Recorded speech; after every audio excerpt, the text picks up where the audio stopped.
It's a Tuesday evening live on the Big Bulletin. My name is Emmanuel Aboagye-Wiafe. Time now for the SDG-Hub. We'll be discussing the topic, harnessing local languages, promoting the SDGs. My guest tonight, Omusala W Omuholo, language researcher at Bolingo Consult, and Mensah Bonsu, senior reading advisor at USAID Partnership for Education Learning. Business PM is proudly brought to you in partnership with the Center for Sustainable Transformation.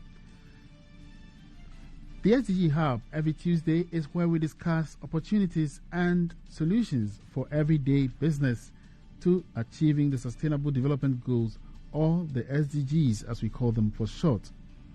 As you probably know by now, the SDGs are 17 goals with targets and indicators for sustainable development agreed on by UN member states, including Ghana, to make the world a more just, equitable, greener, and peaceful place by the year 2030. On the SDG-Hub, we introduce you to business opportunities and activities that help us achieve the SDG goals right here in Ghana and beyond. My name once again, Emmanuel Aboagye-Wiafe, and I'm here with co-hosts Rosemary Balami. Rosemary Balami is from the Young Reporters for the Environment at the Center for Sustainable Transformation, CeST. With Ghana's linguistic diversity, language barriers can hinder effective participation in sustainable development initiatives. The tagline, "Leaving no one behind," highlights the necessity of including everyone, and this inclusivity and participation aligns with the SDG 5, gender equality, SDG 10, reduced inequalities, and SDG 17, partnerships for the goals. These emphasize the importance of involving all segments of society. For this to be achieved, we need to look at how to effectively communicate at the local level using the language people understand best. This brings to the fore the main driver, which is mother tongue, the language of the heart. Language is a powerful tool that shapes our identity and culture and contributes to effective communication, which is important not only to communicate the SDGs, but also to implement them. Well, so to achieve the goals of quality education for all, health and well-being, water, sanitation, and waste management, communicating to people in a language that they are comfortable with serves as an important tool. So today, we'll be diving into the topic, harnessing local languages to promote the Sustainable Development Goals. Certainly, Emmanuel. Indeed, as nations around the world strive to achieve these goals, it is crucial to localize the SDGs to effectively address the unique challenges and circumstances of each country. Our country, Ghana, is a diverse nation with over 80 languages, and so the role of local languages in the localization of the SDGs is of paramount importance. Once again, let me take time to introduce my seasoned guests right here with me in the studio. Omusala W Omuholo is a language researcher at Bolingo Consult, and Mensah Bonsu is a senior reading advisor, USAID Partnership for Education and Learning. Welcome, ladies, and good to see you here in our studios. Thank you. Let me start with you, Omusala. Am I saying it right? Yeah. Okay, all right. So tell me about what you do at Bolingo Consult. I'm actually an intercultural communication scientist. I do my research in cross-cultural communication, cultural identity, and anything in line with culture. And I'm currently a language researcher at Bolingo Consult, like you say. And most of what I do involves carrying out research about how we can harness African languages or local languages to better communicate and to also encourage people to actually learn the languages. Yeah. I guess you are multilingual then. Multilingual, yes. How many languages do you speak? Let's see. Kiswahili. Okay. I'm Kenyan, by the way. Oh, okay. That should be very important because I taught a lot of Kenyans today. I'll be on air, so okay. Yeah. So you speak? I'm Kenyan, so I speak Kiswahili. I speak Luya. Luya, that is my mother tongue from my father's side. Okay. Oh. I speak Luo, which is my mother's language. I am learning the Chi here and a little bit of the Kobo. And Kobo? Yes. Okay, that's impressive. Yeah, I know how to speak only Chi and other languages, but not Kobo. Yeah. Of course. Let me hear from you also, Betty. What do you do at the USAID Partnership for Education? Well, it was a 9-year project that just ended end of March. Oh. End of March. It's just ended. Just ended. So you're out of work. Oh, I'm out of work. But I'm enjoying my little free time. It was really hectic. Really, really challenging. But we enjoyed every single bit of it. Okay. I think our main role was to develop reading materials for the teacher, how to teach children how to read in their local languages. Okay. We developed our own materials. We used the local writers here to develop the materials.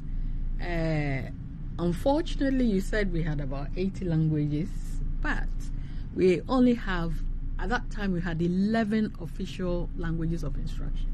Okay. Wow. And then few are slowly coming on board. So we developed the materials in 11 languages. We did language matching to see where languages were spoken predominantly, and that is where we send the materials in those languages. And we train the teachers. At that time we trained over 52,000 teachers. We That's were significant. Yes. I guess you were using teachers from Ghana School of Languages. Yes. Okay. Teachers from there. We had some from the training colleges. We have language experts from retired language specialists. Wow. And I think to us it was a big achievement because we built capacity. So anything we want to do in the official languages, we've got seasoned people who can pick up and just run. So let's start the discussion right from here. We want to know about harnessing local languages, how is important it is in promoting SDGs. Could you shed some light on this first? Okay. So I'll go back a little bit to what I was saying previously. You know, we came in with a concept that when children learn from the languages they're familiar with, and this is backed by science, they're able to learn other languages very quickly. So we started with the local languages. And seriously and honestly, within 8 weeks, children were reading in the local languages. In the local languages. So we scaled up. We did a little pilot, and then we scaled up to 100 districts in Ghana. At that time, I think it was about 150 districts, and we did. We ran between 2017 2019, and by the time that session of the contract finished, children were reading, and it was the best reading program globally. In all of USA's reading program, our program was one of the best in the world. That's impressive. Very, very impressive. So it proved that, you know, before children are born, whilst mothers are pregnant, children pick up the sounds and the rhythms of the stomach. Right from the stomach. The home language. They pick the rhythms and the sounds. So if the child is born, some structures are already there. So the best we can do for these children is to continue the language that they already learn. Okay. But somewhere along the line, you know, these days is changing. And if a child has been in the house with the parents speaking the local language up to the age maybe 3 or 4, and they go to the KG class, and straight away the teacher starts, how are you? What is your name? The child is lost. Because at this age, the child can think in the local language. They can engage in conversations. They can challenge anybody. They are playful in the language. They've got structures in place. They can reason. But the moment you bring the English, that is done. The learning is stunted until they slowly start picking up the English before they can move on. And then we say, oh, our children don't think critically. So it's natural. It's not about, you know, developing their cognitive skills in any way. Language is inbuilt. And we need to nurture the language development. Okay. Let me come to Omusala. Now, looking at the work you do at Bolingo as a local language researcher, would you tell us how local languages can effectively be incorporated into communication strategies to promote SDGs? Okay. There's this common saying that people like using it a lot, They say that, I think it was once used by Nelson Mandela, that if you speak the language that somebody understands, they will get it in their head. But if you speak it in in their own language, then it goes into their heart. Okay. Yeah. So one of the most language is very important in terms. It gives you an identity. You know, when you go out there and you say that I speak Chi, the next question will be, where are you from? Like you are given an identity. Yeah. You understand? And the only way that we can create communication strategies that people can understand is to use their own languages, because I believe that sustainable development is not a new thing. It's not new in Africa. It's something that we've been doing for a very long time.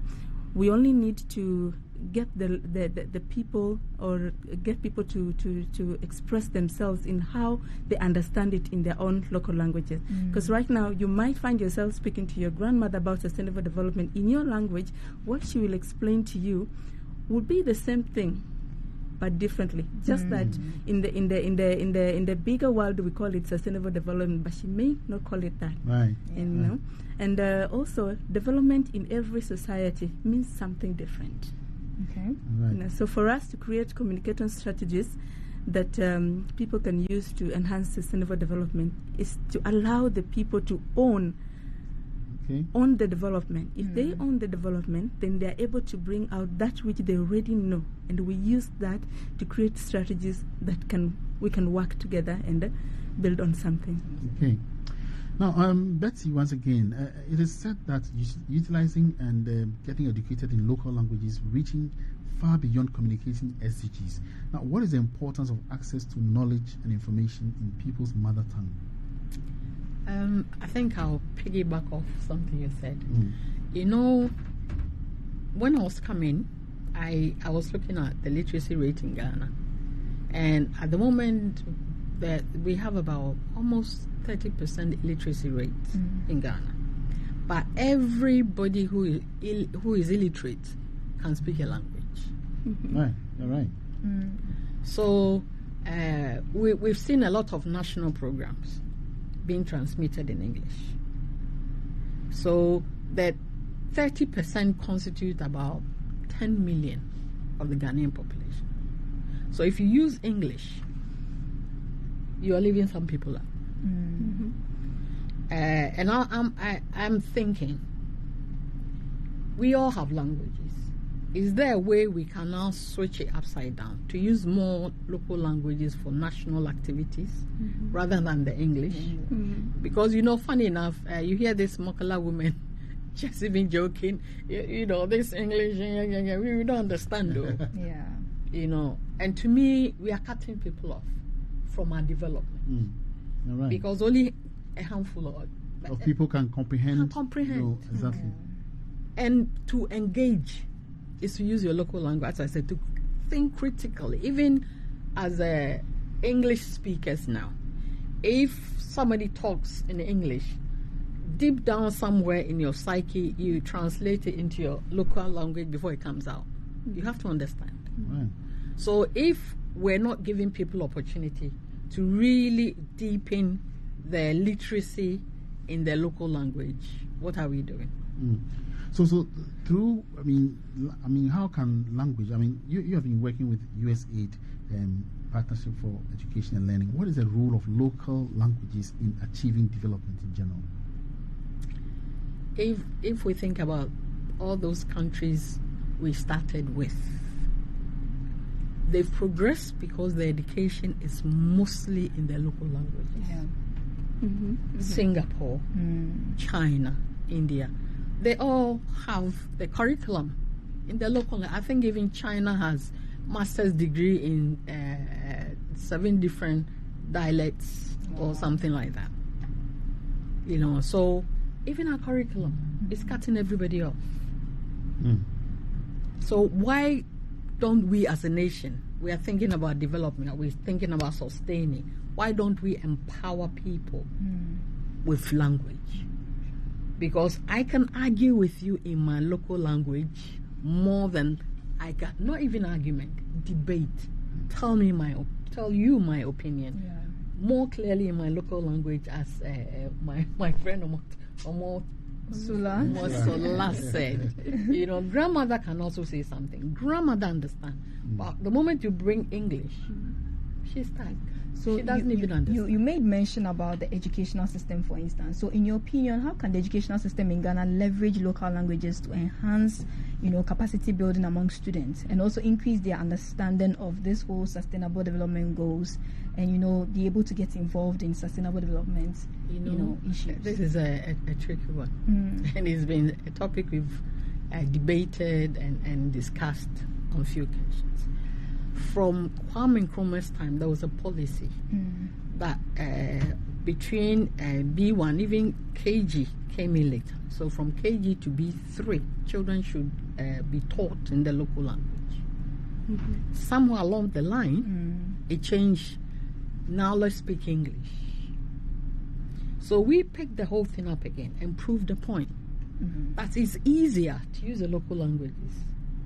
Children can build, even before we even started, we did English to prove that the local language helped the English. Before we finished the local languages, the children were already reading in English.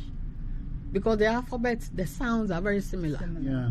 So they quickly picked the English. We just had a report of the end of the project, and it's interesting. That was in English, and it's interesting.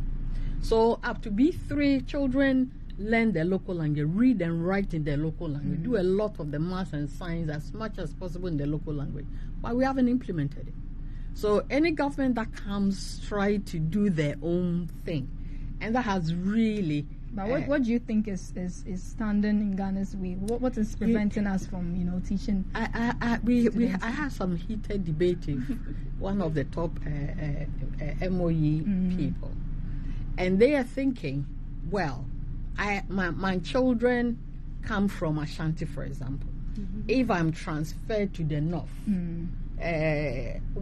what do you want my children to do? Are they not going to learn the language? Because that will slow them before they pick up the language. So, it's difficult to really look at all the languages and then try to get everybody to use the language. They will just excuses here and there. And then I said, you know what? Children up to the age of 14 can learn up to 6 languages simultaneously. So you take your child to the north. You will struggle for 3 months not learning anyway. The child will be learning and speaking the language in the very shortest point possible time. So we don't have any excuse. Language is power. Language is our voice. Language is our identity. Language is our voice. Our culture. Absolutely, I do agree. So let me come to you, Omusala. We see that Bolingo, for instance, has an Accra news website with its content written in Chi. So tell us, do you see a difference in the level of engagement from the audience on this website versus when your content is in English? Absolutely. How? Actually, when we started doing the Accra news platform, the feedback was quite overwhelming. I remember when we were celebrating Mother Tongue Day recently, and we collaborated with the Ghana, forgetting this name, the Institute of Languages or something. Yes. Okay. Yes, and there was quite some accolades about that, because now people can understand what is being written, and I think what Bolingo does actually is not to just write the language, but we are very keen on the lexicons and the grammar. Okay. Why are we doing this? Because we are an organization or company that deals with language localization. So if we are going to create to make people or to encourage people to speak in the local languages, then we also have to get the grammar right. So in what ways do you think local radio programs can emulate what people are doing to effectively utilize local languages to disseminate information about this whole global goals, sustainable development goals? Okay, that's quite interesting. One of the ways that the media or the radio can do this is by actually having people with experiences on the show. You get it? Like instead of just having professionals come in and talk about sustainable development, why not have the market woman come in speaking her language, the farmer come in speaking a language, and try to understand from a perspective what development means to her. It may be totally something different, and from that we could get a lot, rather than if I or another person who is a professional comes in and just we go on blurting A, B, C, D. We are giving you steps. We are talking about complex things that people don't even understand. No, we are not able to pass the information. And we have this thing that has come recently, content creation, right? And it's very interesting to find people using their local languages in content creation. And because we are doing, and what I find very interesting the most is young people actually using their local languages, because normally they will use English or other languages because they want to be listened to internationally here. But I'm beginning to like this new phase of young people actually recognizing that they need an identity. We need to go back and put our culture up there. Africa is currently on the map, and we have to do that by using what local languages. So how do we do this? So I would encourage that even as the young ones are creating the content and they are using local languages, they shouldn't just lose the local languages for the sake of using it, but use it purposefully so that it serves the purpose for which it is. Yes, exactly. Now let me come back to you, Betty. As someone experienced in facilitating, the use of local languages, what challenges or barriers do you believe exist in harnessing local languages to promote sustainable development, and how can they be addressed to ensure inclusiveness and effective communication? I think I'll go back to what I said earlier. It's the system opposing the use of the local language. The system. To me, I once also engaged with one minister for education, and all that they were saying is, I'm a politician. We have 80 languages. How can I go into a community whose language is not official and tell them to use the local language? Everybody will come and bash me. Okay. So I stay away from it. I will not touch the language issue. And I think that is a core of what is really holding us back. I know I'll get some backlash from here, but we have 45% of people who understand Tree. I went to work in Damongo, and there were some young boys photocopying. I sat there for about 10-15 minutes, and I noticed they were speaking Tree all this time. So I turned around and I said, "Really, you're speaking really good Tree?" He said, "Oh, we learned it. We're here, we're trading, so you have to learn." We can come together as a nation and look at our development, because any developed country had the language they built the country on. And nobody should leave their mother tongue. Right. Nobody. But then as a country, how are we moving forward? Are we still going to sit back and give all the excuses? Wow. Interesting thoughts. Yeah. But it's truly very inspiring. I mean, we have to wrap up. But how can we ensure that these efforts are sustainable and have a long-lasting impact, Omusala? Okay. One of the important things, I think, is partnership. It's generally the African culture is we are all connected in one way or the other, and if we come from this mantra, then partnership will certainly take us a long way. We have to appreciate the fact that whatever you do affects the other person. So whilst you're doing this thing, you think behind your mind, how is it affecting this person, and how can I do it so that the other person does not get affected in the negative, but rather in the positive. So one of the important ways that I believe is through partnership with the government, the organizations, the schools, and even parents at home, because they say charity begins where? At home. So when we start it at home, then every other person, it becomes a network of people who share the same vision, who share the same mission. The same question to you, Betty. Yes. Once you are proud of who you are, you are made to believe that your language makes you who you are. A lot of things will change. We've been made to understand that everything black, everything from the blacks' culture is not good enough.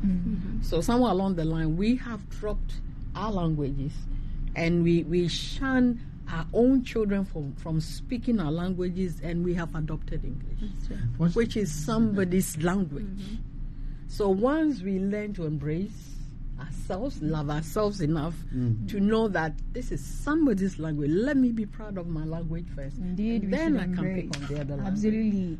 And that wraps up our discussion on harnessing local languages to promote the SDGs in Ghana. Remember, language is not just a means of communication, it is a powerful tool.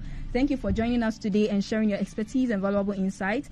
It has been an enlightening discussion. Before we end, I would like to congratulate my co-host Emmanuel on his nomination for the Energy Media Personality of the Year thank you. at the Think Energy SDG Awards 2020. We are bringing it home. For those of you who don't know, the Think Energy SDGs Awards is a global prestigious award designed to celebrate and honor individuals, corporate and academic institutions that are working together to achieve global leadership on the SDGs. Make sure to tune in same time next week as we continue discussions on all things sustainable development right here on Asaase Radio 99.5 so that people and the planet can prosper. If you have any topics you would like us to discuss, send an email to info@cest.org or send a message to our social media platforms at YRE Ghana. And also don't forget to vote for my co-host Emmanuel Aboagye-Wiafe for the Energy Media Personality of the Year Award to short code *920*86#. Enter nomination code TE5 for the Think Energy SDGs Awards 2023.